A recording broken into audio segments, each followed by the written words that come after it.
welcome back. So today I wanted to do my July TBR.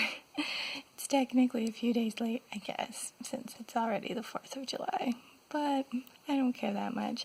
It's still early in July and I still kind of just wanted to share what books and things I wanted to be doing for this month. I have a decent stack of physical books. And then I also have some audiobooks and Kindle books that are on my list as well. So I think it comes out to about 12 total that I want to have on my official TBR. If I read more than that, great. If I read less, then why am I doing this TBR? No, so let's just kind of hop into it. First on my list is I've got From Rufio to Zuko. I don't remember how I saw this book, but like pretty much everyone else, I've been rewatching Avatar, and then I found out that Zuko had a memoir about being Zuko. It talks about some of his other stuff too, which is what the Rufio part is. I think he was in Pan or something, and that's what that is. No, Hook. He was in Hook, and that's who Rufio is. This book actually has two versions of the cover, one that I think is Rufio, and then obviously this Zuko one, and I couldn't resist getting the Zuko one, because that's what I'm going for, is watching Avatar, and Zuko is probably my favorite character in the whole story. Him and Toph, if I had to pick. But yeah, so I'm gonna read this. It's a really short one, but I love biographies for stuff like this, for characters or people who played characters that I really enjoyed and stuff, getting kind of some behind the scenes of favorite shows and stuff like that. These are always really fun, so I'm very excited for this one. And then next, I've got The Forgotten Girl by India Hill Brown. This is one that I found because people have been recommending like black booktubers and black writers and things. This is a middle grade, I believe, kind of ghost story, written by a black author who I'm pretty sure does YouTube videos and stuff too. I don't remember her name at the moment, but yeah, there's what that is. And then next, I've got Eden by Joey Graceffa. I actually started this last month, and then after I started it, it put me in mind of the Cloudy Journals, which, if you watched my mid-year book freakout, were featured very heavily in that, and since it reminded me of that, I went and read those, but I was very intrigued by the concepts and things that were going on in this, so I want to actually read this for this month too, and not just get distracted by the book it reminds me of. So yeah, that's that one. And then next on my list is another one I've already started, but I'm, again, not super far into it, but it's Poison Study. I'm pretty sure Peru's reader was reading this one recently, and I was like, oh, that sounds fun, and I picked it up, and I'm loving it so far. It's such a fascinating idea. The main character is someone who had been imprisoned for killing someone and was going to be executed, and then to give her sort of a second lease on life, they said, hey, instead of just being executed, if you want, you could be a poison taster for this general person, and then you can still live, but always under the threat of being poisoned because you're testing out his meals and stuff. And it's really fun and fascinating so far, and I can't wait to see where it goes, so I'm very excited for this one. And then the last physical book that I've got on my list is Then She Was Gone, which is my book club's book for this month. It's another kind of thriller. It's about a daughter that disappears, thus the title, and then she was gone. So I'm kind of torn about it. I've already read a couple chapters of it because our schedule is already started for it, which, whatever. And I'm already torn about it, but I kind of knew I would be because my book club just keeps suggesting thrillers, and I wish we would read in a different genre, but it's not awful so far either, and I'm definitely going to give it a shot and not just be like, it's awful and horrible and I'm not going to finish it, because it's not like it's that kind of writing. It's just I'm tired of thriller writing at this point. But if I just keep up with it, I guess, with my book club and only do like one a month, hopefully it won't feel like the end of the world. We'll see. Oh, and who knows, maybe it'll end up being better than some of the other ones that we've read, and I'll enjoy it a lot more.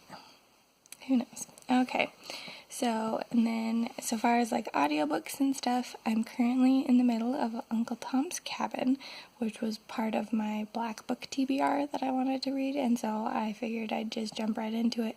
A lot of people like doing audiobooks and the book format, and so I put the audiobook of that on hold. I've been listening to it like driving to work and stuff so far, and it's definitely interesting, and I'm gonna try to keep going with that and finish it by the end of the month, whether I do it in audiobook or just book form. The next one that I've started that's an audiobook is I'm in the middle of A Blade So Black, which I checked out from the library. It's an e-audiobook format, so I don't have anything to show for it, but it's so good so far. I'm like an hour and a half into it, and it's a retelling of Alice in Wonderland, or like a reimagining of Alice in Wonderland, I guess, and it's so good. I love Alice in Wonderland retellings just in general, and that this is by a Black author and has that unique spin to it that I've never gotten to see before. I'm loving it so much, and I think it's a full series, or more books are coming out for it, so after this one I'll definitely be checking out more of it, and if nothing else, more of the author. Oh, I'm loving it so much though, and I can't wait to keep going with it. It'll be so good. Okay. And then I also have a few Kindle books that I'm working on.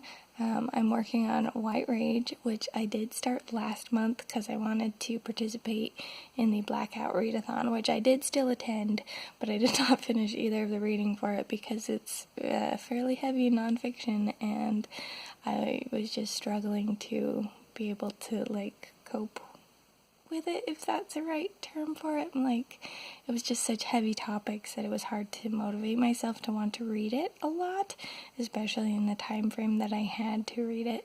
So I'm just going to keep trucking on, reading it on my own. The discussion about it was great, even not having fully read the book, and I'm sure it'll add more insights if I go back to it after fully reading the book too. So that's kind of the plan I have with that one.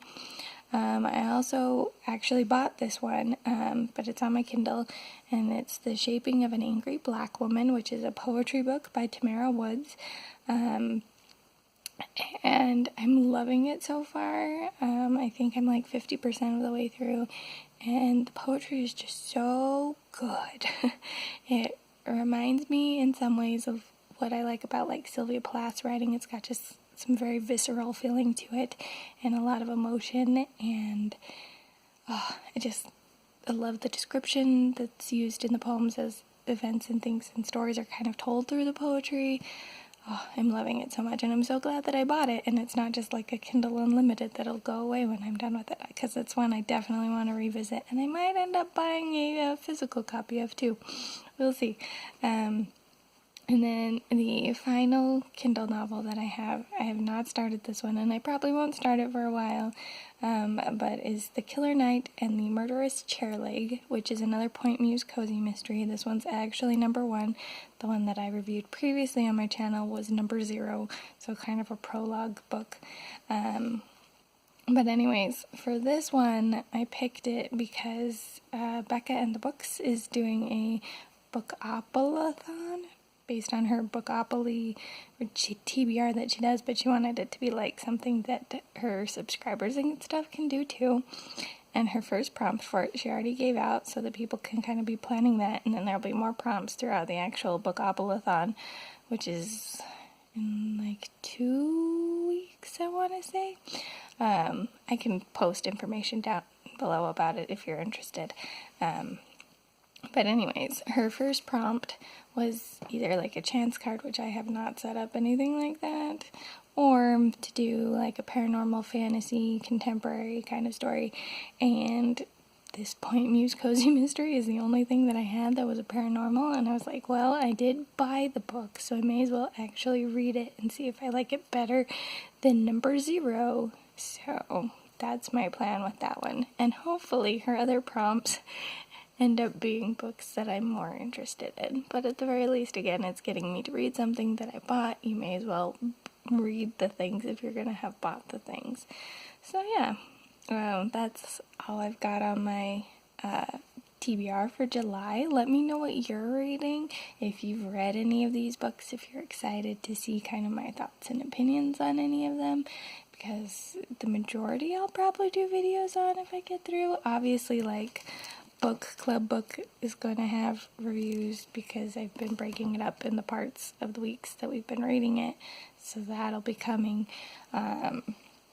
The Rufio and Zuko one I think would be fun to do a review on. I haven't decided if, like, Shaping of an Angry Black Woman, I will have enough to say to do a full review, or if, just like what I've said here, that I really love the poetry and it reminds me of what I like about Sylvia Plath is basically all my thoughts on it. I did kind of want to do one for White Rage.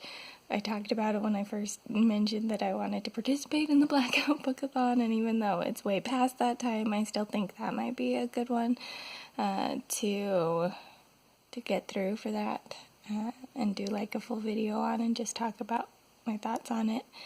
But we'll see. If there are any that you're particularly interested in, like a review or a discussion about, let me know down below. Again, let me know what you're reading. I love hearing what other people are reading. And that's all for now. This is the Umlaut Harper signing out.